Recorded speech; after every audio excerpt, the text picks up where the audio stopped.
Reimbursement से cashless में आना क्यों जरूरी था?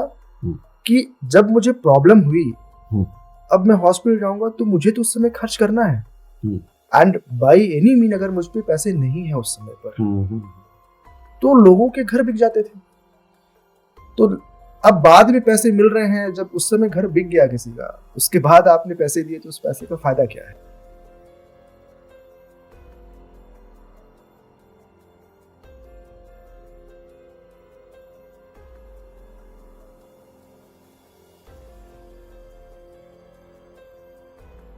Hello and welcome to Tisha Talks, एक ऐसा platform where we are going to discuss anything and everything about healthcare. Healthcare या अगर स्पेसिफिकली बात करें तो हॉस्पिटल केयर और मेडिकल केयर एक लंबा सफर करके आज 2026 तक पहुंचा है। हम देखते हैं कि रीइंबर्समेंट्स, कैशलेस ट्रीटमेंट्स, आयुष्मान जो कि गवर्नमेंट की तरफ से एक बड़ी स्कीम आई है, इस तरह के बहुत सारी सर्विसेज और फैसिलिटीज अवेलेबल हैं। आज हम जानना चाहेंगे कि इनका इतिहास क्या है, ये हमारे देश में कैसे शुरू हुई, इनका इवोल्यूशन कैसे हुआ, और इस सब के बारे में जानने के लिए आज हमारे साथ, मैं अगर कहूँ मेहमान तो ये बात गलत होगी, क्योंकि आज हम जिस प्लेटफॉर्म पे बात कर रहे हैं टिशा टॉक्स, वो टिशा कंसल्टेंट्स एलएलपी का ही एक विंग है। तो हमारे साथ टिशा कंसल्टेंट्स एलएलपी के फाउंडर मिस्टर मनीष वैष्णव मौजूद हैं। विल टॉक टू हिम और एक्सप्लोर करेंगे। आपका बहुत स्वागत है। आप ही का मंच है, इस पे स्वागत करते हुए अच्छा तो नहीं लग रहा, लेकिन ये एक औपचारिकता है, तो बहुत बहुत स्वागत। Thank you Mushahid ji, thank you. And as you said कि कोई स्वागत वाली बात तो है नहीं, और मुझे बहुत खुशी है कि आज इस मंच में मैं आपके साथ हूँ। बहुत बहुत धन्यवाद आपका। नहीं तो एक बात यह है कि इस प्लेटफॉर्म को बनाना और इसके बारे में सोचना, मुझे लगता है यही वजह है कि मैं भी यहाँ पर आपके साथ हूँ, कि कोई इस तरह से सोच के हेल्थ केयर के बारे में या हॉस्पिटल या मेडिकल केयर के बारे में इस तरह से आगे बढ़ने की बात कर रहा है। तो if the two of us are together here तो देयर इज अ रीजन। ये औपचारिकता नहीं है, मुझे लगता है ये जरूरी है कि हम ये जरूर बताएं कि हम मनीष भाई से अगर आज बात कर रहे हैं तो क्या बैकग्राउंड है, हम क्यों बात कर रहे हैं। सिर्फ इसलिए कि ये टिशा कंसल्टेंट्स के फाउंडर हैं और ये इनका प्लेटफॉर्म है, तो ये तो इकलौता क्वालिफिकेशन नहीं हो सकता। तो मेरे ख्याल से इस बात को समझना जरूरी है कि हॉस्पिटल एडमिनिस्ट्रेशन को फॉर्मली पढ़ना और फिर उसको अपने जीवन में आत्मसात करना, लगभग 2 दशक तक सेवाएं देना, ये एक बैकग्राउंड है मनीष भाई का। 5 ईयर इंटीग्रेटेड कोर्स किया हॉस्पिटल एडमिनिस्ट्रेशन में, जो मास्टर्स डिग्री है, और उसके बाद लगभग 2 दशक से रोहिलखंड रीजन, या अगर मैं कहूँ पश्चिमी उत्तर प्रदेश का एक बड़ा सेटअप है, बड़ा नाम है गंगाशील ग्रुप ऑफ हॉस्पिटल्स, उसमें डायरेक्टर एडमिनिस्ट्रेशन है, एडमिनिस्ट्रेशन और ऑपरेशंस देखते हैं। और उसके बाद टिशा कंसल्टेंट्स एलएलपी की स्थापना की। उसके बारे में हम मनीष भाई से ही जानेंगे। तो ओवर टू यू मनीष भाई, हमें बताएं कि ये सफर क्या था, फिर हम अपने टॉपिक की तरफ वापस आते हैं। वेल मुशाहिद जी, बेसिकली हॉस्पिटल एडमिनिस्ट्रेशन अब तो बहुत पॉपुलर एक डोमेन हो गया है हेल्थ केयर इंडस्ट्री का।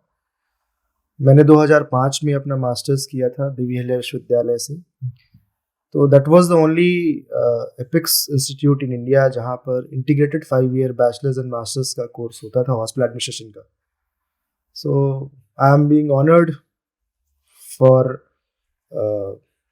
being there, studying there, and gradually after 2005, it's been almost 20 years I'm into healthcare, and जैसा आपने कहा कि गंगाशील ग्रुप ऑफ हॉस्पिटल्स में मैं पिछले 19 साल से उनके साथ हूँ, और एक लंबा सफ़र उनके साथ तय किया है और बहुत कुछ सीखा है इस जर्नी में, क्योंकि पढ़ना और उसको प्रैक्टिकली इम्प्लीमेंट करने में बहुत फ़र्क होता है। So it's a wonderful journey I had in this health care industry, और आई रियली फील कि अभी भी टायर 2 और टायर 3 सिटीज़ में प्रोफेशनलिज्म की बात करें या हॉस्पिटल्स को पर्टिकुलरली उस स्केल पे लेके जाएं कि हम एक क्वालिटी की तरफ बात करें, उसमें still India is progressing. And मेरा उद्देश्य यही है कि जो भी इस 25 साल में पढ़ने और काम करने के दौरान जो सीखा है उसको हम इंडिया के हर स्टेट्स में टायर 2 और टायर 3 सिटीज़ को फोकस करते हुए जो बेटरमेंट कर सकते हैं हेल्थ केयर से रिलेटेड चीज़ों को उसमें कंट्रीब्यूट करना चाहते हैं। दैट्स द रीज़न हमने 2024 में टिशा कंसल्टेंट्स LLP की स्थापना की थी। एंड इस 1.5 years में फ्रॉम नोएडा टू बरेली आप जैसे भाइयों की दुआ से और बड़ों के आशीर्वाद से हम एक मुकाम तक आ पाए हैं। अराउंड 8 से 10 ऐसे वर्टिकल्स हैं हेल्थ केयर इंडस्ट्री की जिसमें हम काम कर रहे हैं और लगभग 40 लोगों की टीम है अभी इस समय हमारे साथ। And we are doing significantly good and I am satisfied with the progress so far and we aim to deliver pan India. All right, all the best for that. Thank you. So as I said in the beginning, आज हम जो explore करना चाह रहे हैं वो एक बड़ा चेंज आया। Yes. हमने देखा कि लोगों ने हेल्थ इंश्योरेंस कराना शुरू किया, मेडिक्लेम की बात आई, रीइंबर्समेंट्स वाली स्कीम्स आई, फिर एक सी चेंज आया कैशलेस ट्रीटमेंट वाला। लेकिन ये सब अभी चेंज हो रहा है। अभी हमने पिछले साल एक बड़ा पॉलिसी चेंज देखा जिसमें सेंट्रल गवर्नमेंट ने इंश्योरेंस पॉलिसीज पे से GST हटा दिया। राइट। तो ये आज हो रहा है, लेकिन ये आज शुरू नहीं हुआ।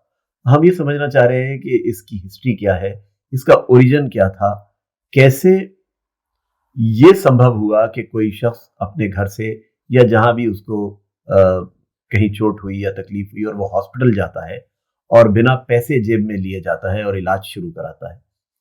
ये कॉन्सेप्ट इंडिया में इसकी रूट्स आप कब देखते हैं, कब इनिशिएट हुआ और कैसे इवॉल्व हुआ? बेसिकली ये कहा जाता है, ये माना जाता है कि इंडिया आज भी टेक्नोलॉजी वाइज या हेल्थ केयर हॉस्पिटल में एडवांसमेंट के वाइज यूरोप से या और बाहर से पीछे है। वो पुरानी सी बात सी हो गई। अब धीरे धीरे भारत यूनिवर्सल हेल्थ कवरेज की तरफ बढ़ रहा है। ये प्री इंडिपेंडेंस हम बात करते हैं 1944 की। ओके। तब इंडिया में व्हेन ब्रिटिशर्स वर हियर, तब CSMA rule 1944 was the only and first thing which came into existence in India. मतलब 47 से भी पहले, इंडिपेंडेंस से पहले। द स्कीम्स आज जो भी आप देख रहे हैं भारत में, बट इसका ओरिजिन जो है वो आजादी से पहले 1944 का है। तब क्या नाम था इसका? That was CSMA rule 1944, but that was mainly for the reimbursement purposes.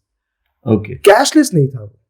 Okay. So gradually bye virtue of time लगभग 1 दशक तक सफर करने के बाद 1954 में दिस CGHS, जो कि आज की डेट में एक बहुत बड़ा रूप ले चुका है, वो मेनली दिल्ली को फोकस करते हुए दिल्ली में स्टार्ट हुआ था।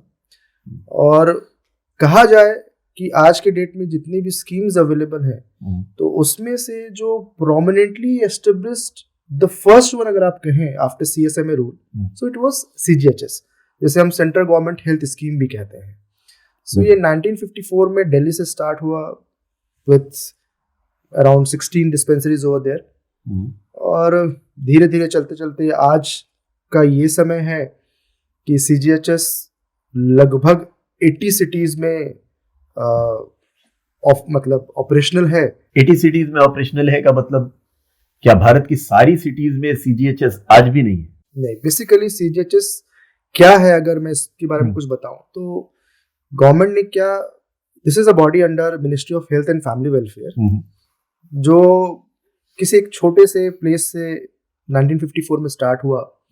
फिर you will be surprised to know कि till 2014 there were only couple of cities, about 25 odd cities ही थी जहां पर CGHS की सर्विसेज अवेलेबल थी। इस स्कीम का एडवांटेज लोग ले सकते थे। ये बनाया गया था सेंट्रल गवर्नमेंट एम्प्लॉइज और जो वर्किंग है या जो पेंशनर्स है, रिटायर हो गए हैं, उनके लिए। लेकिन इसमें इम्पोर्टेंटली ये शायद बहुत कम लोगों को पता है कि ये सिर्फ सेंट्रल गवर्नमेंट एम्प्लॉइज के लिए स्कीम नहीं है। इसमें गवर्नमेंट ऑफ इंडिया ने जो लेजिस्लेचर के लोग हैं, जो जुडिशियरी के लोग हैं, जो आपके एग्जीक्यूटिव एंड प्रेस के लोग हैं, उनके लिए भी ये स्कीम एप्लीकेबल है। सो अगर आप देखें तो आज के डेट में लगभग 42 लाख से ज्यादा बेनिफिशरीज हैं जिनको कि सीजीएचएस का कैशलेस का एडवांटेज है अपने हेल्थ केयर या मेडिकल केयर से रिलेटेड चीजों के लिए। तो जब गवर्नमेंट बनी लास्ट 2014 में माननीय मोदी जी की, तो तब आई रिमेम्बर इन 2019 एक प्रेस कॉन्फ्रेंस हुई थी जब सीजीएचएस का मेन ऑफिस इनॉग्रेट किया गया था। तो डॉक्टर हर्षवर्धन जो उस समय के मिनिस्टर थे, हेल्थ मिनिस्टर थे, सो उन्होंने सीजीएचएस भवन का इनॉग्रेशन किया था दिल्ली में, जो कि आरके पुरम में बना हुआ है। उससे पहले तक there was no dedicated building और a bigger space for the CGHS. तब मुझे याद है कि हर्षवर्धन साहब ने कहा था कि बाई 2022 हम एटलीस्ट 100 सिटीज में जाना चाहेंगे ताकि हम एक वाइडर रीच में हम कैशलेस फैसिलिटीज दे पाए लोगों को। तो ये 25 शहर थे, फिर 80 शहर आज है, 100 शहर की बात हुई। मैं ये समझना चाह रहा हूं कि ये कोई एक सीजीएचएस सिटी हो जाना कैसे संभव होता है किसी शहर के लिए? बेसिकली गवर्नमेंट का एक सर्टेन पैरामीटर है कि एक गिवन नंबर ऑफ बेनिफिशरीज होने चाहिए उस पर्टिकुलर रीजन में, ताकि जिस भी सिटीज में ये इनके जो नोटिफाइड सिटीज हैं, ये जो हम 80 कह रहे हैं, उसके बेसिस पे ये निर्धारित होता है कि वहां पर सीजीएचएस से इम्पैनलमेंट हो सकता है प्राइवेट हॉस्पिटल्स का, और उन प्राइवेट हॉस्पिटल्स में जो बेनिफिशरीज है वो जाकर के कैशलेस ट्रीटमेंट ले सकते हैं, चाहे वो ओपीडी के बेसिस पे हो या आईपीडी के बेसिस पे हो या इवन डायग्नोस्टिक्स भी हो। तो ये कहना कि ये 80 शहर क्यों हुए, वो सीजीएचएस के बेनिफिशरीज, जैसा मैंने आपसे कहा कि लगभग 42 लाख के आसपास इस समय बेनिफिशरीज हैं। एंड ये जो भी डेटा मैं आपको बता रहा हूँ ये पब्लिक डोमेन में अवेलेबल जो फैक्ट्स हैं उसके बेसिस पे आई एम टेलिंग यू। तो आपको सरप्राइज होगा जान करके, अभी भी there are couple of states in India जहां पर सीजीएचएस की सिटी ही नहीं है। पूरे स्टेट में कोई एक सिटी सीजीएचएस की नहीं है? कोई भी सिटी नहीं है। सो 36 स्टेट्स हैं अभी हमारे इंडिया में। ये कौन से 2 स्टेट्स हैं? इसमें 2 स्टेट्स हैं हमारे, अरुणाचल प्रदेश एंड सिक्किम, और 2 यूटी जो कि पहले दमन एंड दीव एंड नागर एंड हवेली अलग अलग होते थे, मर्ज हो गए हैं, एंड लक्षद्वीप। सो इफेक्टिवली कहें तो 4 हमारे स्टेट्स हो गए जहां पर कोई सीजीएचएस सिटीज नहीं है। व्हाट इट मीन, इसका मतलब ये है कि अगर इन स्टेट्स में अगर कोई सेंट्रल गवर्नमेंट का एम्प्लॉय या बेनिफिशरी है इस स्कीम का, तो उन जगहों पर एम्पावरमेंट नहीं होगा प्राइवेट अस्पताल्स का, तो उनको अपने नियर बाय किसी और प्लेसेस में जाना होगा जहां पर ये सिटी से एम्पावर्ड हॉस्पिटल्स हैं, क्योंकि वहां हॉस्पिटल नहीं है। लेकिन मुझे ये बताइए कि जो सीजीएचएस सिटी नहीं है वहां कोई बेनिफिशियरी, क्वालिफाइड बेनिफिशियरी है इस स्कीम का, वो इस स्कीम से बेनिफिट कैसे लेगा? देखिए, आज भी ऐसा नहीं है कि सीएसएमए रूल 1944 जो मैंने आपको शुरुआत में बताई थी वो खत्म हो चुकी है, वो आज भी एग्जिस्ट करती है। सो ऐसे शहर जहां पर सीजीएचएस नहीं है या नोटिफाइड नहीं है इस स्कीम के लिए, उन शहरों के लोग अगर एम्पावरमेंट अपना कराना चाहते हैं अपने हॉस्पिटल का, तो उनको फिर सीएसएमए रूल 1944 के थ्रू एप्लीकेशन डाल करके सेंट्रल गवर्नमेंट से अपने हॉस्पिटल को एम्पावरमेंट कराना पड़ेगा। और उन एम्पावर्ड हॉस्पिटल्स में अगर जाएंगे बेनिफिशियरी तो उनको कैशलेस ट्रीटमेंट मिल जाएगा। ऐसा नहीं है कि जो सीजीएचएस बेनिफिशियरी है अगर वो शहर में कोई भी एम्पावरमेंट हॉस्पिटल नहीं है तो वहाँ इलाज नहीं करा सकता, वो इलाज करा सकता है पर वो फिर कैशलेस नहीं होगा, फिर उसे रिएम्बर्समेंट के लिए जाना पड़ेगा। वही जो कि इसका इनिशियल रूप था सीएसएमए का, यस 1944 वाले का, राइट। आई सी। तो अब फिर एक बात ये है कि जिन जगह पर है, क्योंकि एम्पैनलमेंट भी एक इम्पॉर्टेंट पार्ट है ना इसका, करेक्ट, जरूरी नहीं है कि कहीं स्कीम है या कहीं वो सिटी है और वहां हॉस्पिटल, हर हॉस्पिटल तो एम्पैनल नहीं हो सकता। राइट, ये इस एम्पैनलमेंट का भी गवर्नमेंट का काम है, तो आई एम श्योर एक लंबा चौड़ा रास्ता होगा जिसके थ्रू जाके एम्पैनलमेंट होता होगा। जी जी। तो ये भी क्या गवर्नमेंट चुनती है या इसके लिए कुछ क्वालिफायर्स होते हैं, ये कैसे करते हैं? मुशाहिद जी, जैसा आपने कहा कि yes there is a process. हाँ। तो इनिशियली क्या हुआ करता था कि जो भी हॉस्पिटल या तो गवर्नमेंट नोटिफाई करती थी कि एप्लीकेशंस इनवाइट करती थी, शुरुआत तो ऐसे ही हुई थी। If I remember it was in early 2000 जब गवर्नमेंट ने जब प्राइवेट हॉस्पिटल्स प्रिवेल करने लगे बहुत प्रोमिनेंटली, तो उन्होंने एप्लीकेशंस इनवाइट की थी। सो दे पब्लिश्ड एन एडवर्टीजमेंट कि इंटरेस्टेड जो भी हॉस्पिटल्स हैं वो अप्लाई कर सकते हैं for getting empanelled with CGHS. Okay.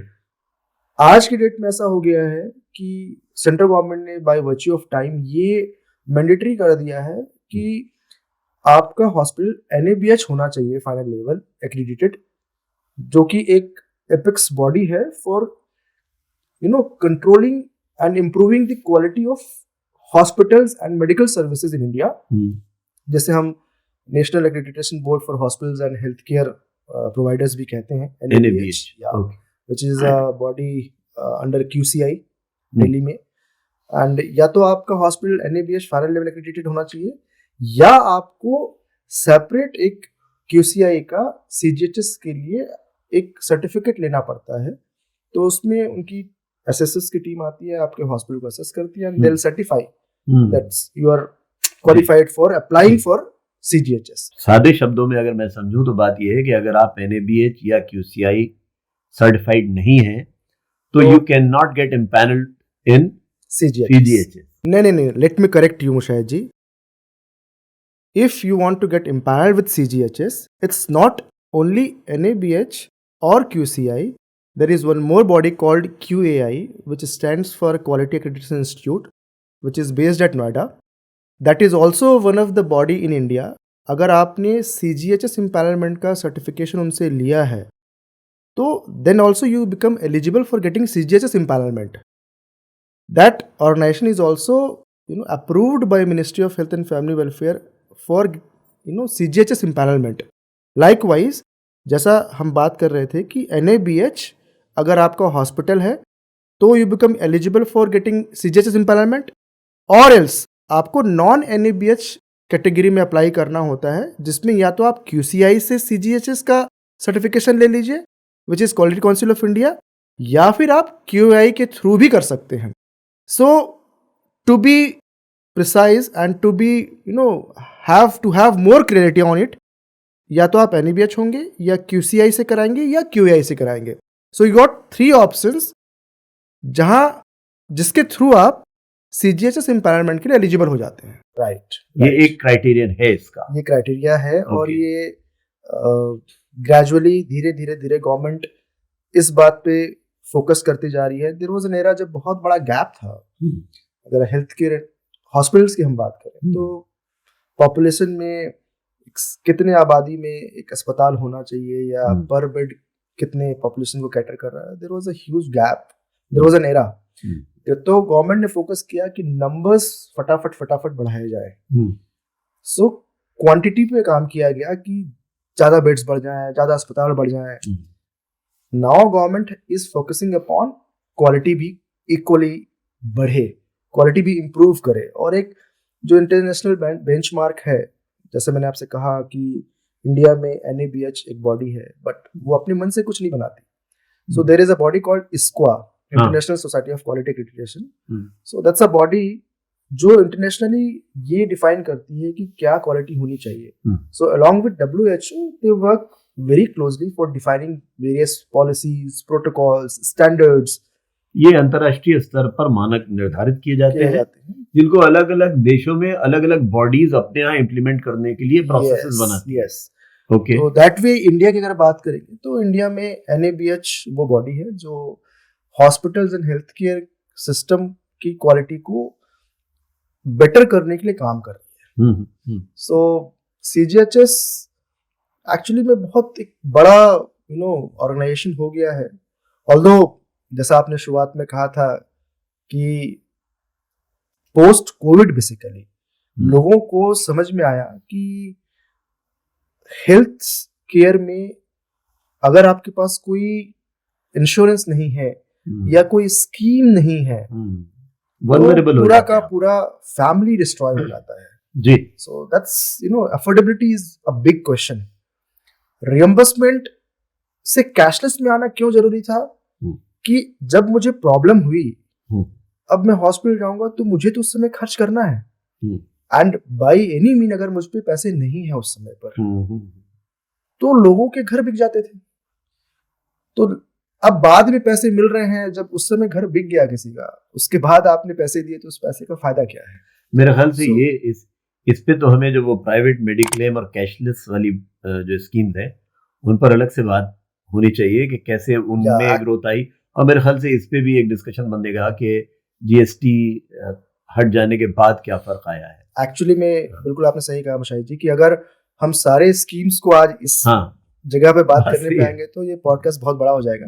मैं ये क्योंकि- जानना चाह रहा हूँ कि हॉस्पिटल्स इम्पैनल होंगे, एनएबीएच होगा, क्यूएससीआई होगा, तभी इम्पैनल होंगे। लेकिन वो जो जिक्र मैंने आपसे किया था ना कि गवर्नमेंट की किसी स्कीम में इम्पैनल होना है, आप क्वालिफाइड भी हैं, तो how does one go about it? ये कैसे होता है? और इसका पहली बात तो वो जो पूरा ढांचा है, सरकारी ढांचा, कि इसकी एक पूरी हायरार्की होगी ना, बिल्कुल बिल्कुल है ना, कि मिनिस्ट्री से लेके कहीं तक पूरा यस होगा, यस यस कहाँ अप्लाई करना है, क्या करना है, ये तमाम चीजें होंगी। जी जी जी तो अगर एक नटशेल में आप थोड़ा सा बताएं तो कुछ हाँ आसान हो। मतलब बिल्कुल जैसा मैंने आपको बताया कि हेडक्वार्टर सीजीएचएस का जो है वो दिल्ली में है, सीजीएचएस भवन में। Other than that there are about 40 regional offices जहां पर एडिशनल डायरेक्टर्स बैठते हैं जो रिस्पॉन्सिबल हैं उस रीजन में जो भी सिटीज हैं, जो 80 सिटीज हैं। सो से फॉर एग्जांपल यूपी की बात करें तो मेरठ, लखनऊ, यहाँ पर एडिशनल डायरेक्टर की पोस्ट है। So the authority who is responsible for getting empanelment is the additional director. I see. But there are other such posts who are based at headquarter and other locations, zones also, जो अलग अलग काम को देखते हैं, क्योंकि सिर्फ empanelment करना ही काम नहीं है CGHS का।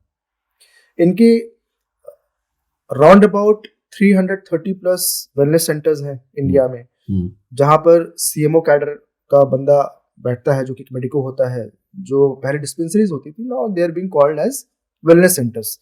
सो एलोपैथिक के अलग हैं, आयुष के अलग हैं, and the main this the authoritative person is the additional secretary, जो कि डायरेक्टर जनरल होते हैं, जो कि प्राइमरली एक आईएएस ऑफिसर होता है जी, and he reports to the minister. So जो भी हेल्थ मिनिस्टर हैं उस समय के, जैसे इस समय ministry of health and family welfare is under Shri JP Nadda Sahab, and there are 2 state ministers as well. Then additional secretary, then joint secretary, then directors, then additional directors. So it's a huge thing.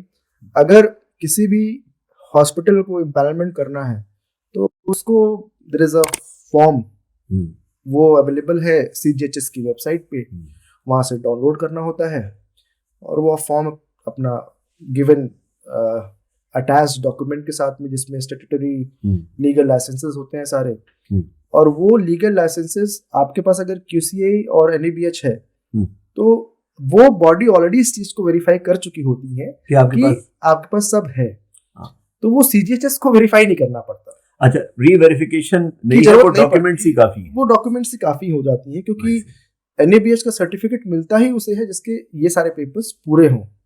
तो आपको वो application along with certain fees, जो कि एक performance bank guarantee के form में CGHS लेती है। आई हॉस्पिटल है आपका तो उसके लिए अलग फी है, अगर आपका क्लिनिक है तो उसकी अलग फी है। दैट वे छोटे हॉस्पिटल, बड़े हॉस्पिटल उनके हिसाब से डिफाइन होता है। एक बात मुझे ये पूछनी थी कि ये सब सुन के ना ऐसा लग रहा है कि CGHS कोई बहुत ही फ्लफी सी, बहुत बहुत आसान और सब कुछ हंकी डोरी है, एवरीथिंग इज ब्यूटीफुल। मुझे बताइए कि इसके चैलेंजेस और ग्लिचेस क्या है? मतलब ऐसा तो नहीं है ना कि साल 1944 में एक स्कीम बनी, फिर वो 1954 में CGHS में कन्वर्ट हुई और फिर उसके बाद एक्सपेंशन होता रहा। What are the glitches here? देखिए सर, ऐसा तो असंभव है कि किसी भी चीज में कोई भी प्रॉब्लम ना हो या उसके लिमिटेशंस ना हो। अगर सबसे पहली बात तो समझने की ये बात है कि इंडिया में जब हम बात करते हैं कि यूनिवर्सल हेल्थ कवरेज की तरफ जाए या उसकी तरफ बढ़े, तो उसमें से एक मेन कंपोनेंट है। और चूंकि आपने बात आजादी के 75 वर्षों से करी थी, तो मैंने शुरुआत वहां से करी कि ओरिजिन कहाँ से हुआ इंडिया में। तो जब उसमें हम आगे बढ़ते हैं तो CGHS एक बड़ा मुद्दा था। लेकिन अगर आप मासेस की बात करेंगे आज, तो जो मासेस के लिए जो इस समय स्कीम है वो आयुष्मान भारत योजना से अच्छी तो कुछ है ही नहीं, जो गवर्नमेंट का एक बहुत बड़ा अचीवमेंट है। लेकिन हाँ, अगर आप CGHS के कॉम्प्लिकेशंस की बात कर रहे हैं तो उसमें दो पर्सपेक्टिव है। एक तो जो बेनिफिशियरी है उनके क्या प्रॉब्लम्स हैं, और एक जो सर्विस प्रोवाइडर है, जो हॉस्पिटल्स हैं, उनके क्या चैलेंजेस हैं। अगर गवर्नमेंट अपनी गवर्नमेंट के सेटअप्स में उतना फैसिलिटीज दे पाती तो प्राइवेट हॉस्पिटल्स को इंपैनलमेंट ही नहीं करती। So by virtue of time government realised कि गवर्नमेंट के जितने इंफ्रास्ट्रक्चर हैं वो इनफ नहीं है कि एक पूरा कॉम्प्रिहेंसिव मेडिकल केयर दे पाए। दैट वाज द रीजन उन्होंने ये इंपैनलमेंट वाला प्रोसेस के बारे में सोचा। एंड ऑल्सो कि अगर वो उसको रैंप अप करते तो एक तो वो एक बहुत हैवी कॉस्ट होती और उसे टाइम भी बहुत लगता वहां पहुंचने में। दो चीजें हैं सर, एक है इंफ्रास्ट्रक्चर बनाना और एक है उसको चलाने के लिए ह्यूमन रिसोर्सेज को लाना।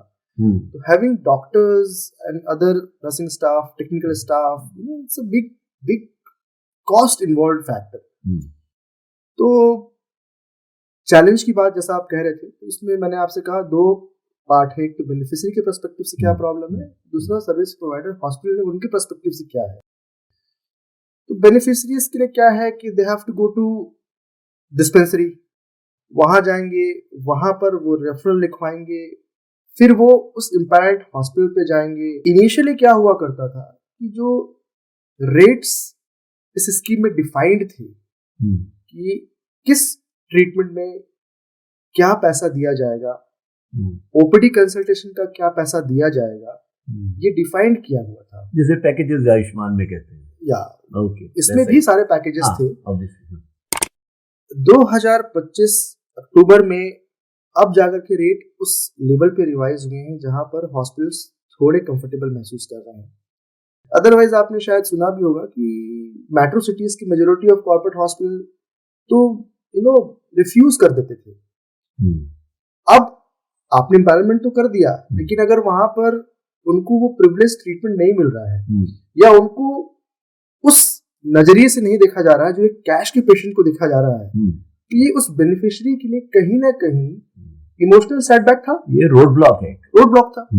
तो उसको टेक ओवर करने के लिए गवर्नमेंट ने ये इनिशिएटिव लिया और रेट रिवाइज किए। तो 12-14 कितने 15 साल के बाद में, 15 साल के बाद रिवाइज हुए, आफ्टर डिकेड्स ये रेट रिवाइज हुए और thankfully is it at par with the, लगभग ठीक हो गया है, मतलब सेटिस्फैक्टरी लेवल पे है। एज फार एज हॉस्पिटल्स की बात करूं, सबसे बड़ा चैलेंज इसको ठीक करने के बाद जो रह गया है वो है timely payment of claims actually.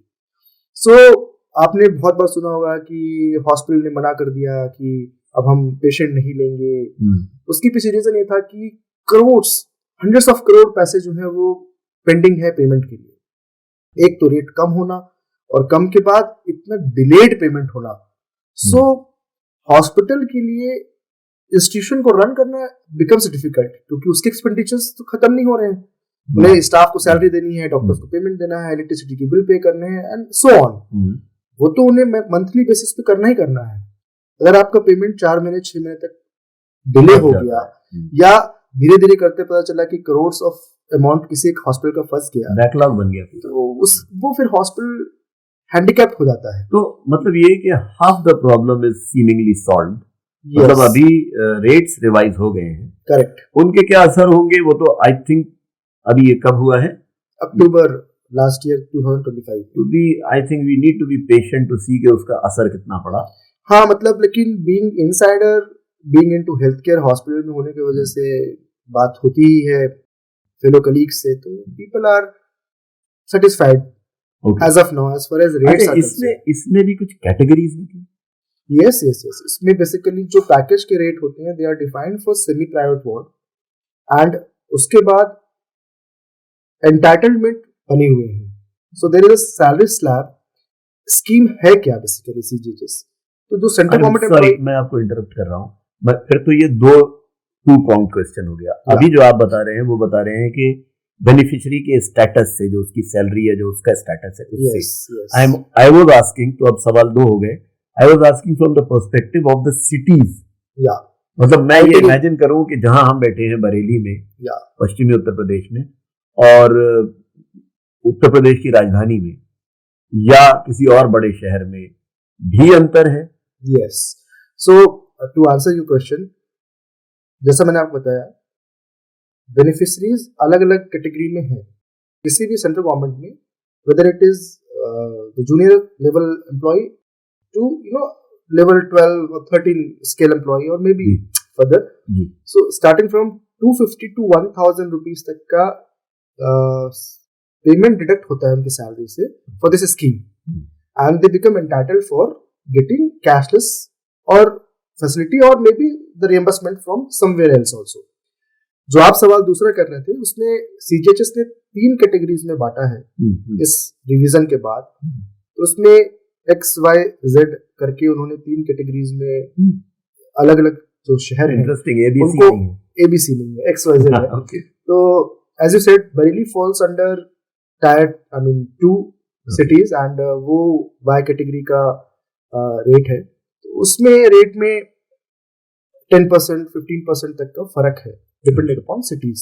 And but इससे बेनिफिशियरी को कोई बहुत प्रॉब्लम नहीं होती, क्योंकि वो कहीं भी जाएगा तो उसको तो कैशलेस ही होना है। एंड हाँ, ये हॉस्पिटल के पर्सपेक्टिव से हो जाता है, बिकॉज लॉजिकली जो कॉस्ट ऑफ लैंड से फॉर एग्जांपल मेट्रो सिटीज में है, वो obviously Y category of cities में नहीं होंगी। So that's the logic behind differences in rates. But जो चैलेंजेस की बात वो हो रही थी, उसमें भी क्या हो रहा है, ग्रेजुअली जो गवर्नमेंट ऑफ इंडिया है, मिनिस्ट्री है, हेल्थ मिनिस्ट्री है, वो बहुत ज्यादा डिजिटलाइजेशन पे काम कर रही है। तो इससे क्या हो रहा है, डिजिटल होने से कि जो प्रोसेस है वो बहुत हद तक रिफाइंड एंड कट शॉर्ट हो जा रहा है। तो I feel bye virtue of another couple of years, ये जो प्रॉब्लम है डिलेड पेमेंट का, वो भी एड्रेस हो जाना चाहिए। बट हाँ, आज की अगर बात करें तो इट्स अ ट्रबल, वो एक प्रॉब्लम होती है लोगों को। ये एक कैच है बाकी। Yes, right. तो I think we have probably completed the full circle. जो बातें इसमें बीच में आ गई, उन पे कहते हैं ना, मतलब थोड़ी प्यास बुझ गई, थोड़ी रह गई। अभी बीच में जैसे मुझे लगा कि आयुष्मान पे बात जिक्र आया, तो तब जो डिलेड पेमेंट वाली बात आई, जो लेटेस्ट मुझे याद है वो 1.21 लाख करोड़ का अमाउंट था। आई एम श्योर वो अपडेट हो गया होगा, ज्यादा या कुछ कम हुआ होगा, लेकिन आई थिंक ये 2-3 महीने पुराना डेटा है। आयुष्मान हो गया, या इस स्कीम के अंदर ही एम्पैनलमेंट को स्पीडन अप करने के जो प्रोसेसेस हैं, डिजिटाइजेशन की तरफ जाने के जो प्रोसेसेस हैं, ये सारी चीजें हो गई। या जो प्राइवेट सेक्टर की कैशलेस या जीएसटी कम हो जाने से जो स्कीम्स पे जो असर पड़ा होगा, कितना पिकअप किया है इस इंडस्ट्री ने या इस सेक्टर ने। तो ये और वो टॉपिक्स आ गए आपसे बात करने में, जिससे वील सिट अगेन। हाँ, मतलब it's a journey basically Mushahid ji. India is evolving every day. So उस जर्नी में it's not about the health care industry which is evolving, everything, चाहे वो टेक्नोलॉजी हो, पर्टिकुलरली अगर हेल्थ केयर डोमेन की हॉस्पिटल की बात करें, चाहे वो मेडिकल इक्विपमेंट्स हो, चाहे वो फार्मास्यूटिकल इंडस्ट्रीज की बात करें, तो there are lot of factors जो ग्रेजुअली धीरे धीरे धीरे इवॉल्व करती जा रही है, बेहतर होती जा रही है। 2014 तक जहां 25 ही शहर थे CGHS के, वो 2019 में 71 हो गए थे। So in just span of 5 years 25 से 71 होना सिग्निफाइज कि कहीं ना कहीं कोई मोमेंटम है, रफ्तार पकड़ी है मिनिस्ट्री ने, हेल्थ मिनिस्ट्री ने। एंड गवर्नमेंट यही कोशिश कर रही है कि एक समय ऐसा आए जब भारत का हर एक सिटीजन जो है, हर एक नागरिक किसी न किसी स्कीम के अंडर कवर्ड हो, यूनिवर्सल हेल्थ इंश्योरेंस मिले, ताकि उसको जो हेल्थ के कॉस्ट के बर्डन से उसे पीड़ित ना होना पड़े। This is what I can say. Let's hope we reach that day जब किसी को भी कहीं भी कोई कष्ट हो तो उसे पैसे ना होने की वजह से इलाज ना मिलने की परेशानी ना हो। राइट। या वो बात जो आपने कही कि एक त्रासदी जो है उसने पूरा फाइनेंशियल बैकग्राउंड ही तहस नहस करके रख दिया, वो स्थिति ना आए। करेक्ट। तो let's hope that we are moving in the right direction and people who are there, who are taking care of this, इसकी स्पीड को बनाए रखें और बढ़ाएं। तो लास्ट में we'll be certainly talking about other schemes in upcoming podcast, because ultimately जो हो रहा है हमारी इंडस्ट्री में, या जो हमारे लिसनर्स हैं उनको और आई फील कि पता होना चाहिए।